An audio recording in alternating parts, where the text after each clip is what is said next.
So அதிகமாக trend ஆனது பார்த்தீங்கன்னா லாஸ்ட்டில் அந்த மணி பாக்ஸ் எடுக்க ஓடும் போது பாதியிலே ஓடிட்டேன்ல ரிட்டர்ன் பண்ணிட்டீங்க, எதனால்?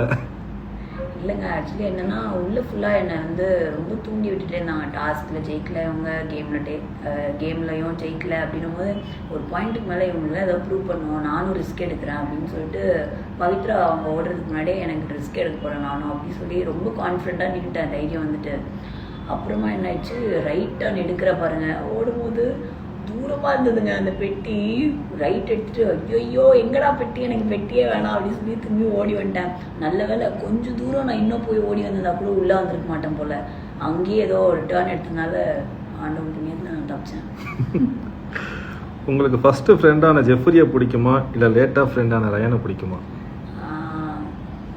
ஜெஃப்ரி தான் ஃபஸ்ட்டு ஃப்ரெண்டானா, ஆனால் ரயான் தான் வந்து எனக்கு பிடிக்கும்.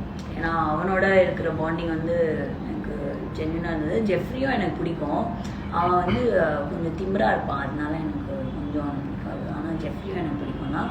ரொம்ப பிடிச்சது வந்து ரயான்.